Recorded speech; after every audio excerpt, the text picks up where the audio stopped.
Por favor. Este cidadão gaúcho brasileiro está preso há 4 anos e meio sem julgamento. Sem julgamento. Só no Brasil, eu repito.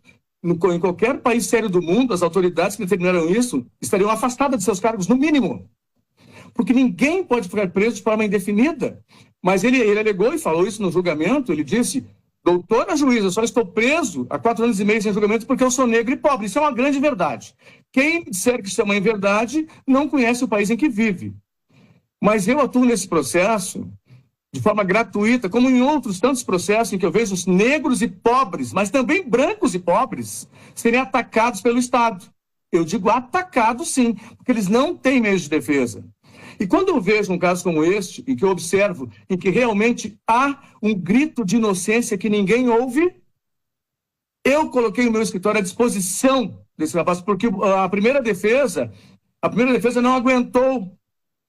Não que fosse por questões financeiras, mas a pressão midiática. Veja, ela foi na Fátima Bernardes, ela se vitimizou 2 vezes e continua se vitimizando depois de 5 anos do acontecido, como hoje na entrevista que ela deu. Então, esse jovem, esse rapaz, ele grita pela inocência e ninguém o ouve. Não é possível que uma advogada se associe a cliente depois do julgamento no júri, que foi suspenso. Ele foi dissolvido justamente por argumentos fortes da defesa. E ela se associa, sai do julgamento e vai numa empresa, veja, uma emissora de televisão de respeito, como a Rede Record. E elas se vitimizam. A sua empresa coloca a imagem desse jovem, desse rapaz que grita inocência como bandido, como o pior dos seres humanos da face da terra. Veja, eu só estou dizendo para a senhora, sim, estou dizendo para a senhora exatamente o que nós vimos. Então, eu agradeço até a Rede Record por me dar essa oportunidade de falar, eu agradeço muito.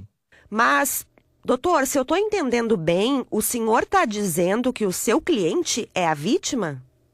Eu disse que o fato se trata de tentativa de homicídio, certo?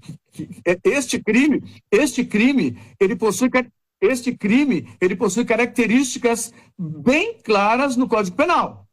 O que houve entre eles foi uma briga de casal, sim. Jamais tentativa de homicídio. Só que ninguém ouve. Ele está com uma prisão preventiva, minha senhora. Preventiva. Há 5 anos, praticamente. Isso não existe em nenhum lugar do mundo. Isso é um tribunal de exceção que não existe no Brasil e não sei como é que o meio jornalístico ainda não foi por esse caminho e não tentou investigar o que acontece. Por que com eles? Eu falei feminicídio, eu fui bem claro. Feminicídio não se enquadra no feminicídio, eu fui bem claro, eu não falei homicídio. Foram várias brigas de casal e ele pediu que ela se afastasse dele, está nos autos do processo. Ele pediu, por favor, me deixe, me bloqueie, está nos autos do processo. Eu tenho toda essa documentação, por favor, me deixe, por favor. E ela diz, eu não consigo.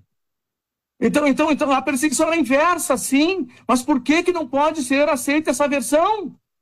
Mas por que ele é um monstro? Por que todo mundo diz que ele é um monstro? É isso que eu quero saber, sem ouvi-lo. Sem ouvi-lo.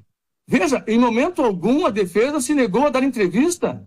Eu estou à disposição de quem quiser me ouvir. Eu sou um advogado que prima pela verdade. E foi debochado, inclusive, quando disse no tribunal do júri que eu estava na busca da verdade real. Gente, sem verdade real, nós não somos mais sociedade. Suposições e agressões a pessoas sem julgamento é o pior das coisas que pode acontecer nesse mundo. Não é possível que uma pessoa fique presa 5 anos gritando, não foi assim, não foi assim, não foi assim. E ninguém lhe ouve. E aí a outra parte diz, foi assim, foi assim, foi assim, e ela é ouvida o tempo todo. Mas é só, veja, será que isso é só porque ele é homem?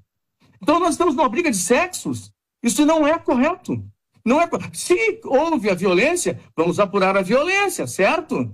Correto? Mas qual a intensidade da violência? Foi ou não foi tentativa de feminicídio? Foi ou não foi? É isso, para isso que tem o tribunal do júri. Mas a imprensa não é tribunal. O que está no processo não é o que diz a senhora Nádia. O que o senhor Tiago diz não é o que diz a senhora Nádia. Ela teve várias oportunidades de se afastar dele. Ela, sim, está nos autos de toda a investigação, ela o perseguia. Isso é claro. Então, isso não é uma tese de defesa. Eu disse, eu trabalho sempre em cima da verdade. A verdade é essa. O que não pode é esse cidadão, antes de ser julgado, ser taxado de vagabundo, chinelão, homicida, escroto da sociedade. Isso não se dirige a pessoa nenhuma. Nem a um homem, nem a uma mulher e nem a um animal. Doutor, e as outras vítimas que dizem que foram agredidas desde 2001? Não, eu já lhe digo, nenhuma delas foi levada a termo e nenhuma delas ele teve condenação. Então, isso, na verdade, é uma criação, sim, processual. Nenhuma. O senhor dirá, mas ele tem... Sim, mas ele tem 40 anos de idade praticamente, e ele tem... mas tem 12 ocorrências contra ele. Tem 15. Nenhuma. Inclusive, a própria senhora Nádia, que se diz vítima, ela desrespeitou a medida protetiva. Ela foi advertida por um magistrado. Mas a senhora pede a medida protetiva e a senhora mesma vai atrás dele? Isso tem uma sentença sobre isso. Tem uma sentença, só que isso não é divulgado. Então ele é um monstro e ela é a vítima. E é isso que não pode permanecer dessa forma. Não pode. Vamos primeiro investigar, vamos ver o resultado do julgamento. Depois, se ele for culpado, ele disse, olha, ela se botou em mim, eu me defendi, eu sou grande. Mas eu jamais quis matá-la. Eu não poderia jamais estar respondendo por tentativa de feminicídio. Jamais, porque eu não cometi esse crime.